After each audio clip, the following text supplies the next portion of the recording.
విశ్వాసం వృద్ధి పొందించమన్నారు. Lord increase our faith అన్నారు. మన జీవితంలో కూడా దినదినము మనం క్రీస్తు స్వరూపంలోకి ఎదగకుండా, అయ్యో నేనేదో కోల్పోయాను నా జీవితంలో, ప్రభువుకు దూరమైపోయాను.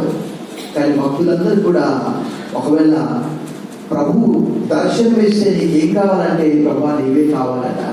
73వ కీర్తన 25వ వచనం భక్తుడు అంటాడు, ఆకాశమందు నీవు తప్ప నాకు ఎవరు నాకు ప్రభా, నీవు నాకుండగా లోకంలో ఏది నాకు అక్కర్లేదు. ఈరోజు లోకంలో అనేక మంది భౌతిక సంబంధమైనటువంటి సంపద ఐశ్వర్యాన్ని ఆశిస్తున్నారు, కానీ పరలోకాన్ని ఆశించడం లేదు. కానీ భక్తులందరూ కూడా జాన్ బన్యన్ లాంటి వారు. మనందరికీ తెలుసు, యాత్రికుని ప్రయాణం అని బయటిన తర్వాత అన్ని కాపీలు అమలబోతున్నటువంటి ఒక గొప్ప పుస్తకము. పిల్గ్రిమ్స్ ప్రోగ్రెస్ అని ఆంగ్లంలో ఉన్నది, యాత్రికుని ప్రయాణం అని తెలుగులో ఉన్నది. పరలోకానికి ప్రయాణం అంటే అది చాలా ఇబ్బందికరమైనటువంటి ప్రయాణమే. అక్కడ యేసు ప్రభువు వారు మత్తయి సువార్త 7వ అధ్యాయంలో చెప్పాడు, అక్కడ ఇరుకు ద్వారమున ప్రవేశించండి, నాశనములకు పోయే ద్వారం చాలా వెడల్పుగా విశాలంగా ఉన్నది. ఈ లోకమంతా కూడా ఆకర్షిస్తున్నది రంగురంగుల ప్రపంచము. దేవుడు పిలుస్తూ ఉన్నాడు, దేవుడి దగ్గర రండి, అప్పుడు ఆయన మీ ఎదురుకు వచ్చును. Draw near to me so that I may draw near to you. ఈ లోక సంబంధమైనటువంటిది భక్తుడు పౌలు అంటాడు కొరింథీయులకు రాసిన మొదటి పత్రిక 7వ అధ్యాయంలో, ఏలయనగా ఈ లోకపు నటన కనిపించుచున్నదని రాయబడింది. ఒకనొక దినము కనిపించే ఈ దృశ్యమైనవన్నీ కూడా ఇప్పటికే ప్రపంచవ్యాప్తంగా మనందరూ తెలుసు. ఎటు చూసినా కరువులు, వరదలు, భూకంపాలు, టార్నడోలు, మంచు తుఫాన్లు ఇవన్నీ కూడా కలుగుతున్నవి. యేసు ప్రభువు అన్నారు, ఇవన్నీ కూడా జరగవలసి ఉన్నది. మత్తయి సువార్త 24వ అధ్యాయంలో. ఈ ఉదయకాలం ఈ 2020 సంవత్సరంలో దేవుడు మనం ప్రవేశపెట్టాడంటే ఒక గొప్ప ఉద్దేశం ఉన్నది, ఒక గొప్ప ఉద్దేశం ఉన్నది. ఇశ్రాయేలుతో అన్నాడు, మిమ్మల్ని గురించిన ఉద్దేశించిన సంగతులు నేను ఎరుగుతున్నాను, రాబోయే దినాల్లో నేను మీకు మేలు చేశాను కానీ కీడు చేయని చెప్పాడు. మన కొరకు అనేకమైనటువంటి ప్రణాళికలు, అనేకమైనటువంటి ఆలోచనలు ఆయన చేస్తూ ఉన్నాడు. భయభక్తులు కలిగినటువంటి వారి కొరకు అనేకమైనటువంటి దీవెనలు సిద్ధపరిచాడు. కీర్తనల గ్రంథంలో అనేక చోట్ల ఆ దీవెనలు అన్ని కూడా రాయబడి, కానీ వాటిని పొందుకోవాలంటే తప్పకుండా వేరే మార్గము లేనే లేదు, వేరే షార్ట్ కట్ లేదు. Come to me all who are carrying from heavy loads and give rest. ప్రయాసపడి భారపోయించిన సంవత్సరాల రాయకుడు నేను మీకు విశ్రాంతి కలగచేతును. ఎందుకంటే నేను సాత్వికుడు దినమనసుల వాడు, మీ మీద నా కాడియతోని నా యొక్క నేర్చుకోనండి, అప్పుడు మీ ప్రాణంలో విశ్రాంతి ఉంటుందంటాడు. ఉదయకాలము ఈ సంవత్సరం అయ్యో గత దినాలను తెలుసుకుంటూ భవిష్యత్తు గురించిన ఆందోళన, చాలా మంది వృద్ధాప్యం గురించి చింతిస్తూ ఉంటారు. దేవుడు అంటున్నాడు, బుద్ధి విమర్శ వరకు నేను నా చేతపై ఎత్తి పట్టుకుంటానని చెప్పాడు. అబ్రహాం గురించి రాయబడినటువంటి వృద్ధాప్యం, అబ్రహాం బహుకాలము గడిచిన వృద్ధుడై ఉండేను. యెహోవా అబ్రహామును అన్ని విషయాల్లో ఆశీర్వదించాను. ఆదికాండం 24వ అధ్యాయం వచనము, అబ్రహాం బ్రతికిన దినముల నీవు 185 సంవత్సరాలు. భక్తులందరూ కూడా వారి వృద్ధాప్య జీవితంలో సైతం బాల్య దినముల నుంచి 22వ కీర్తన 9-10 వచనాలు భక్తులు అంటాడు, గర్భం నుండి నన్ను తీసినవాడు నీవే కదా, నా తల్లి యొక్క నేను స్తన్యపానం చేయించగా నీవే కదా నా తల్లిగా పుట్టించింది. గర్భవాసి అనేది మొదలుకొని నాకు ఆధారం నీవే, నా తల్లి నన్ను కన్నది మొదలుకొని నా దేవుడు నీవే. భవిష్యత్తు గురించి నాకు ఆందోళన, అయ్యో వివాహం అవుతుందా, నాకు పిల్లలు అవుతారా, పిల్లలు అయితే పిల్లలు ప్రయోజకులు అవుతారా, ఉద్యోగం దొరుకుతుందా, నేను ఇల్లు కట్టుకుంటారా, అనేకమైనటువంటి ఆలోచనలు మానవులకి. కానీ ఆ ఆలోచనలన్నీ కూడా 145వ కీర్తన 19వ వచనంలో, యెహోవా యందు భయభక్తులు గల వారి కోరిక నెరవేర్చును, వారి మొరలు ఆలకించి వారిని రక్షించడం రాయబడింది. ఈ ఉదయకాలము ఈ 2020 సంవత్సరంలో మన ముందున్నటువంటి పనులన్నీ కూడా చేయడానికి దేవుడి యొక్క సహాయం మనకు కావాలి. దేవుడి సహాయం లేకుండా దేవుడి వాక్యంలో అనేక చోట్ల మనం చూస్తాం, యెహోవా ఇల్లు కట్టించడం కట్టువారి ప్రయాసము, యెహోవా పట్టణమును కాపాడనేలా దానికి కావలి కాయవారు మేల్కొని ఉంటా. అయితే ఆయన తన ప్రియులు ఎదిరించగా వారిని తెచ్చున్నాడు. ఉదయకాలం మన జీవితాల్లో గత జీవితాన్ని తలుచుకుంటూ ఆధ్యాత్మిక జీవితంలో మనం ఎంత కోల్పోయామో మనం చూస్తున్నాం. మనకి ఎంత కోల్పోతే అంత మళ్ళా తలాంతులను మనం చూస్తాం.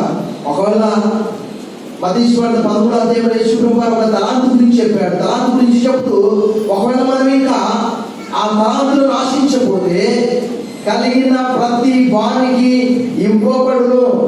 11వ అధ్యాయము 12వ వచనం, కలిగిన వానికే ఇయ్యబడును, వానికి సమృద్ధి కలుగును, లేని వానికి కలిగినది వాని వద్ద నుండి తీసివేయబడును.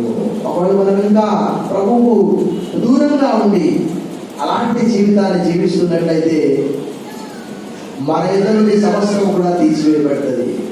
దేవుడు లేనటువంటి ఇల్లు, దేవుడు లేనటువంటి దేశము, దేవుడు లేనటువంటి హృదయము ఎలాంటిది అని అంటే 12వ అధ్యాయంలో అక్కడ రాయబడినటువంటి మాట మతీశ్వార్త 43వ వచనంలో, అపవిత్రాత్మ ఒక మనుషుని వదిలిపోయిన తర్వాత అది విశ్రాంతి వెతుకుచు నీళ్ళని చోట్ల తిరుగుచుండు. విశ్రాంతి దొరకనందున నేను వదిలి వచ్చిన నా ఇంటికి తిరిగి వెళ్ళుదనుకొని వచ్చి ఆ ఇంట ఎవరినూ లేక అది ఊడ్చి అమర్చి ఉంట చూచి వెళ్ళి తనకంటే చెడ్డమైన మరి 7 దయ్యములను వెంటబెట్టుకుని వచ్చును. అవి దానిలో ప్రవేశించి అక్కడనే కాపురము. అందుచేత ఆ మనుషుని గడపడి స్థితి మొదటి స్థితి కంటే చెడ్డదగును. మనం ఒకే ఒకటి ఆలోచన చేసుకోవాలి. మన హృదయంలో స్థానము దేవునిగా అపవాదిగా, చీకట వెలుక, లోకమా దేవుడా, ఏదో మనమే నిర్ణయించుకోవాలి. దేవుడు గాడ్ నెవర్ ఫోర్సెస్ ఎనీవన్. దేవుడు ఎప్పుడు ఎవరిని బలవంతం చేసేవాడు కాదు. ఇశ్రాయేలుతో కూడా చెప్పాడు, నేను జీవమును మరణమును ఆశీర్వాదమును శాపము మీ ఎదుట నుంచి భూమి ఆకాశములను సాక్షులుగా పిలుస్తూ మీకు ఏది కావాలో కోరుకోనండి. అయితే ఆ ప్రేమ గల దేవుడు మన జీవాన్ని కోరుకోమని అంటున్నాడు. ఉదయకాలం మీరు కూడా ఈ 2020 సంవత్సరంలో ఈ దేవుని వాక్యం మనందరినీ కూడా హెచ్చరిక చేస్తూ ఉన్నది.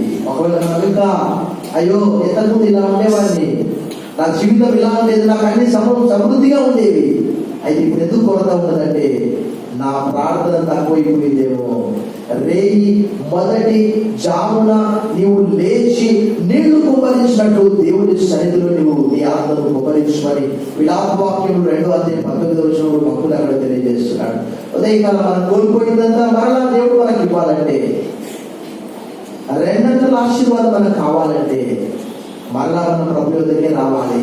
వేరే రక్షకుడు లేడు ఈ లోకంలో.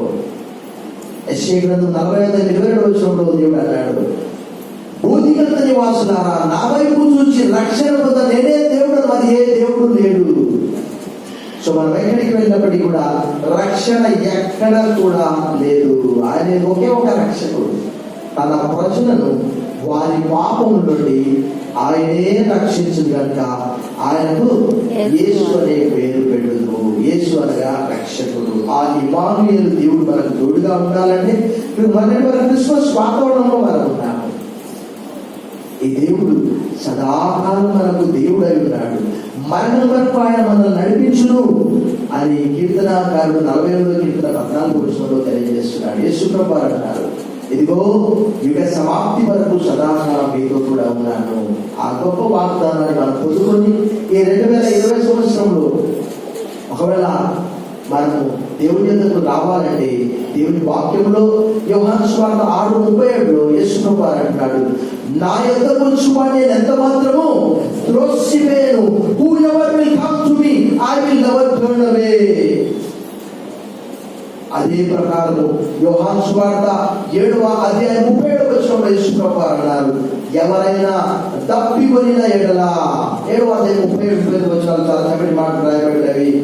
ఆ పండుగలో మహాదినమైన అంత్యదినమున యేసు నుంచి ఎవడైనా తప్పికొనిన ఎడల నా యొద్దకు వచ్చి తప్పి తీర్చుకొనవలెను. 35వ వచనం, నా యందు విశ్వాసం ఉంచి వాడెవడు లేఖనము చెప్పినట్టు వారి కడుపులో నుండి జీవ జల నదులు మారునని బిగ్గరగా చెప్పాను. తల వచ్చి ప్రార్థన చేశాను.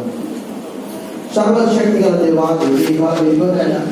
యోబు జీవితాన్ని పరిశీలించి పూర్వ దినములలో అయ్యో దేవుడి యొక్క గుడారం నా పైన ఉండేను, పూర్వ దినాల్లో ఉన్నట్లుంటే నేను చాలా మేలుగా తలుస్తున్నాను. ఆ జీవితాలను కూడా అలాంటి అనుభూతి కలగజేస్తున్నాను. దేవుని వద్దకు రండి, ఎప్పుడు ఆయన మీ వద్దకు వచ్చినట్టు సెలవించాం. ఉదయకాలం ఎదుగునైనా నీ వద్దకు వచ్చిన నీవు ఎంత మాత్రము ద్రోసిపోయారని సెలవించాం. దినమెల్లా లోబడని ప్రజల కొరకు చేతులు చేస్తూ ఉన్నాం. ఉదయకాలము ఈ 2020 సంవత్సరం నారా ఇక్కడ చేరిన పిల్లలందరి కొరకు పరలోక దీవెన దయచేయమని, ఇది మొదలు సదాకాలం మీతో కూడా ఉంటారని వాగ్దానం చేసినందుకు వదనలు చెల్లిస్తూ యేసు నామములో ప్రార్థిస్తున్నాము తండ్రి. సమయంలో ప్రకటనపై ప్రార్థన చేస్తాం.